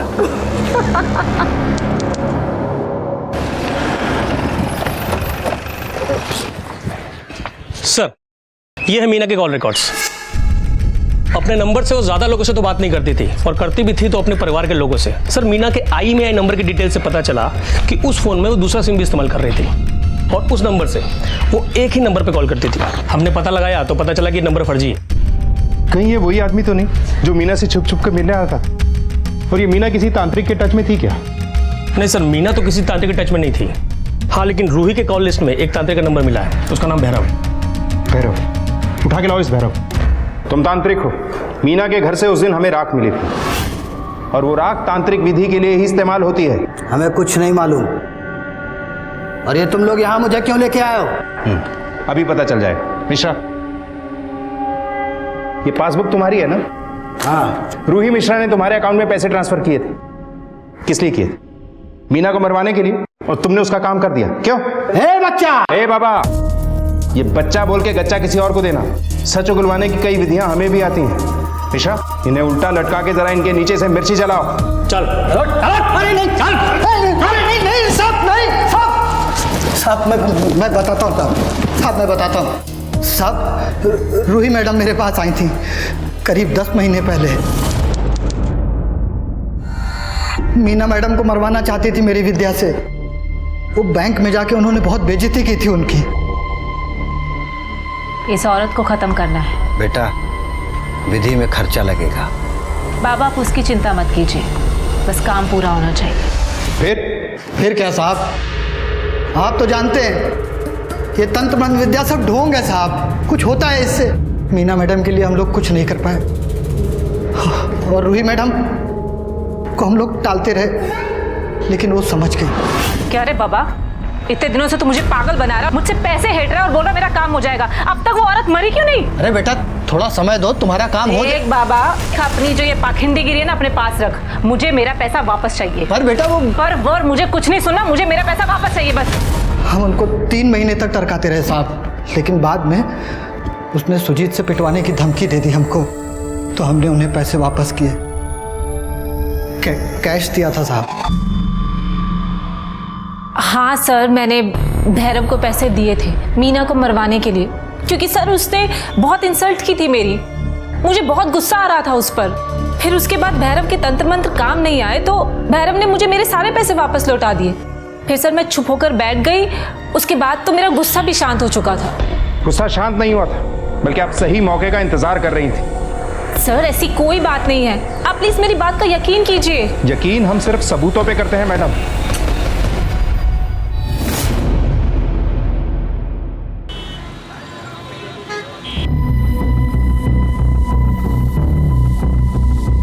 मिश्रा, ये भैरव और रूही दोनों एक जैसी रटी रटाई बातें कर रहे हैं। कोई ना कोई कनेक्शन तो है मीना, रूही और भैरव के बीच। सर मैं आपको वही बता रहा हूँ। ये देखिए सर, मैंने मीना, भैरव और रूही तीनों के कॉल लिस्ट को अच्छे से चेक किया, और करीब 2 महीने पहले मीना ने एक नंबर पे 3 से 4 बार बात की, और उस नंबर से ये भैरव लगातार कांटेक्ट में था। और सर जिस दिन मीना मरी उस दिन भैरव ने इस नंबर पे कई बार कॉल किया। और किसका नंबर है ये? किसी जगत का है सर। ये जगत कौन है? नहीं मालूम साहब। सुबह से शाम तक इतने लोग आशीर्वाद लेने आते हैं, किस किस को याद रखें कौन कौन है कौन नहीं। देख बाबा, सच सच बोल दे, वरना तेरे कष्ट बढ़ने वाले हैं। बोल। हमें नहीं मालूम साहब। कभी कंटाप का आशीर्वाद लिए हो? नहीं जाइस, और तब तक मारो जब तक ये अपने सारे तंत्र मंत्र ना भूल जाए। ले लो।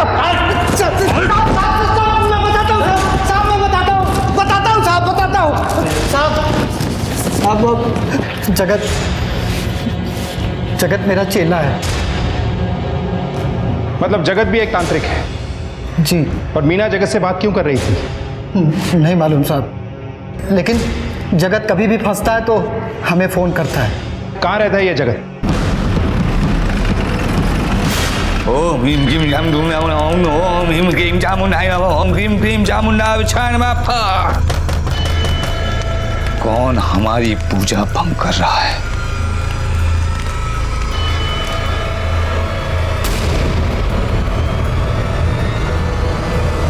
साहब हम क्या किए? हमको काय को ले जा रहे हैं? हम कुछ तो नहीं किए। एक मिनट रुको।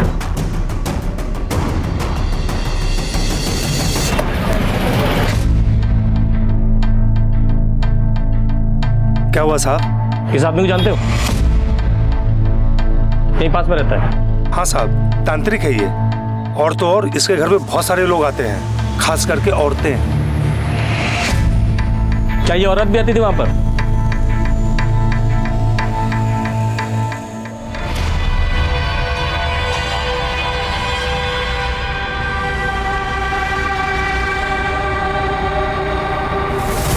हाँ साहब, इस औरत को आते हुए देखा है मैंने बहुत बार। अच्छा, अभी 1 हफ्ता पहले ये आदमी आया था रस्सी लेने, ऐसी वजह? नहीं साहब, ये आदमी तो नहीं आया था, पर ये औरत जरूर आई थी। चल। अरे वाह, गुरु घंटाल का काम चेले ने कर दिया। नहीं साहब, हमने कुछ नहीं किया। अच्छा, दिल तो मेरा बहुत कर रहा है कि तेरी बात मान लूं, लेकिन क्या करूं? तेरे खिलाफ सारे सबूत मिल चुके हैं हमें। मीना तेरे घर आती थी, 2 महीने पहले उसने तुझसे फोन पे बात भी की थी, और इस रस्सी की गांठ तेरे पास के दुकानदार ने खोल दी है। तेरे कहने पे ही मीना ने ये रस्सी खरीदी थी ना? हाँ साहब, लेकिन हमको कुछ नहीं पता साहब। हम मीना मैडम से मिले जरूर थे, लेकिन भैरव बाबा के कहने पर। देख जगत, हम पैसे लेके फंस गए हैं। वो रूही बहुत खतरनाक औरत है, तुझे ये काम करना ही होगा। लेकिन बाबा, इसमें हम क्या कर सकते हैं? मैं मीना के बारे में सब कुछ पता करके तुझे बता दूंगा। तू वही बातें उसे बता के उसे बोतल में उतार ले। फिर 1 हफ्ते बाद हम मीना मैडम के घर गए, जब उनके घर कोई नहीं था। हम तेरा सारा दुख दूर कर सकते हैं। बाबा बकवास मत कीजिए, आपको अनाज चाहिए, हम लाके देते हैं। तेरा पति तुझ पे बहुत जुल्म करता है। 3 दिन पहले तूने अपने पति को डराने के लिए मरने की भी कोशिश की थी, लेकिन तुम्हारे पति को कोई फर्क नहीं पड़ा। सब कुछ तेरे चेहरे पे दिखता है बच्चा, लेकिन मरना कोई समस्या का समाधान नहीं। तो मरो नहीं तो फिर क्या करूं बाबा? मार दो उसको जिसके कारण ये सब कुछ हो रहा है, मार दो। साहब, हमने उनको झूठ बोलकर अपने जाल में फंसा लिया था। हमने उनको कहा था कि हमने उनकी आत्मा को रूही की आत्मा से बांध दिया है। अब अगर उनके शरीर को कष्ट होगा तो रूही को भी कष्ट होगा। हमने उनको अपना उंगली काटने को कहा, और भैरव बाबा ने रूही मैडम को। ओ बाबा, जाहिल समझा क्या मुझे? वो मीना होगी जाहिल, मैं नहीं। और अपनी उंगली काट कर मैं खुद को तकलीफ क्यों दूं? अरे मीना को लगना चाहिए ना कि तुम्हारी उंगली कटी है। बाबा, उसके लिए उंगली काटने की क्या जरूरत है? मैं पट्टी भी तो लगा सकती हूँ। मीना मैडम जब भी अपने आप को चोट पहुंचाती, जगत मुझे बता देता और मैं रूही मैडम को बता देता था। रूही मैडम अपने हाथ में पट्टी बांध लेती। मीना मैडम को विश्वास हो जाता कि हमारी विद्या काम कर रही है। और ये मक्कारी का खेल खेल के तुमने उसकी आत्मा को ही निकाल दिया। साहब, मैं मीना मैडम से मिला ही नहीं हूं, मैंने आज तक उनको देखा ही नहीं है। हम तो सिर्फ रूही मैडम के कहने पर ये सब कर रहे हैं। सर, मीना के खून में मेरा कोई हाथ नहीं है। और उस दिन 29 तारीख को ही भैरव ने मुझे बताया था कि जगत ने ये काम करने के लिए मना कर दिया है। तो तुम्हारे दोनों प्यादों ने ये करने से इनकार कर दिया। उसके बाद क्या किया तुमने? कैसे मरवाया मीना को? सर, मैं आपको पहले बता चुकी हूँ, मैंने कुछ नहीं किया मीना के साथ। मतलब तुम ऐसे नहीं बोलोगी? वनीता, इन्हें अंदर लेकर जाओ और अपने तरीके से पूछताछ करो इनसे। नहीं सर, नहीं सर, मैं बताती हूँ, मैं बताती हूँ सर। क्या शायद सुजीत ने मीना को मारा है सर।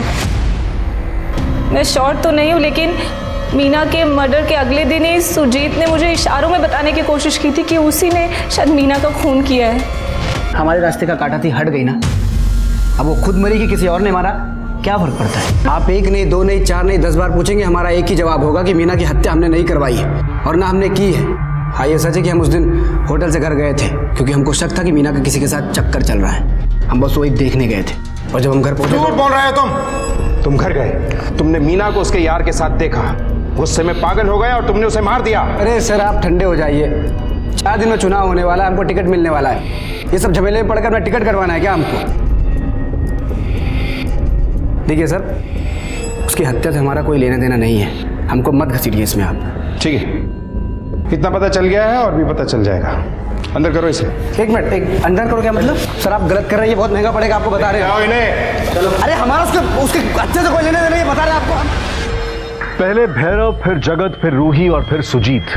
पुलिस के पास ये 4 चेहरे थे जिन पर उन्हें पूरा शक था, लेकिन किसी के भी खिलाफ कोई ठोस सबूत नहीं थे और सबने ये माना था कि वो मीना के खिलाफ साजिश कर रहे थे। लेकिन कोई ये मानने को तैयार नहीं था कि उसने मीना का कत्ल किया है। और पुलिस के सामने जो सबसे बड़ी गुत्थी थी वो थी उस आदमी की जो मीना के दूसरे नंबर पर उससे बात किया करता था और जिसे गमछे में मुंह छिपाकर आते जाते सिक्योरिटी गार्ड ने देखा था। आखिर कौन था ये आदमी और एकदम से गायब कहां हो गया था?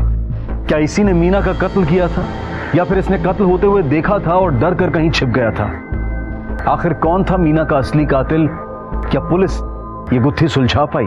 जगत के फोन लोकेशंस मिले? सर मैंने पता किया, 29 तारीख को उसकी लोकेशन घर के पास ही थी। और भैरव मीना के घर के पास? जी सर।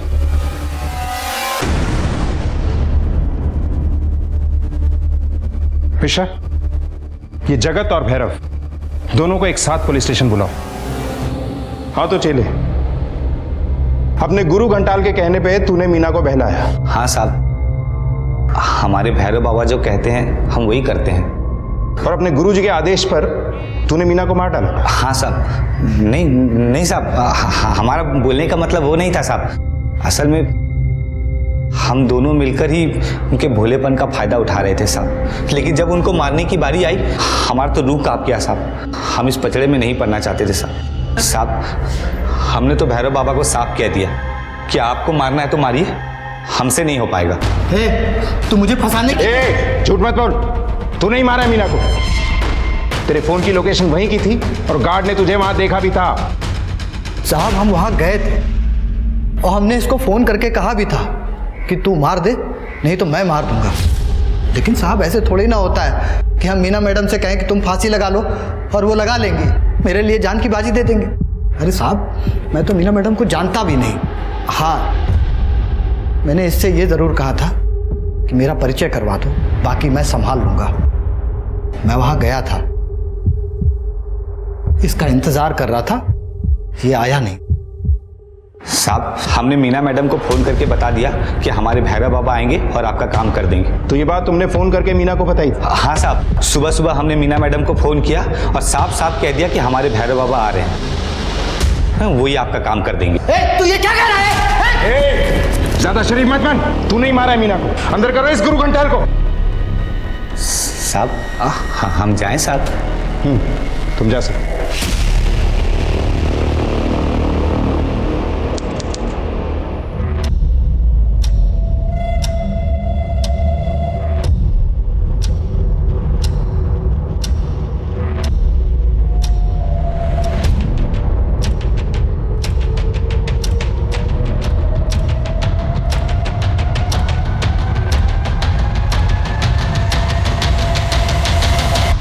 साहब हमेशा गमछे से चेहरे को छुपा लेता था। क्या कहा था तूने? कि तूने मीना को फोन कर दिया था कि तू नहीं बल्कि तेरा गुरु आएगा। फोन करके किस नंबर से? तूने अपने नंबर से फोन नहीं किया था और उस दिन मीना के फोन पर कोई भी फोन नहीं आया था। तूने इस मोबाइल से मीना को फोन किया था और इसका सिम कार्ड निकालकर फेंक दिया था, लेकिन मोबाइल अपने पास ही रखा। वो आदमी जो छुप छुप के मीना से मिलता था, जिसकी हमें तलाश थी, वो कोई और नहीं बल्कि तू था। चिंता मत करो, आज जाने के लिए नहीं कहूंगी, आ जाइए। अब आगे की कहानी अपने मुंह से बताएगा या पूरे विधि विधान से हम उगलवाएं? साहब इन लोग के कहने पर हम मीना मैडम से मिलने लगे। उनको ये विश्वास दिलाया कि यदि वो खुद फांसी पे चढ़ेंगी तो रूही मर जाएगी। लेकिन हमको पता था साहब कि अंत में तो मरना मीना मैडम को ही है।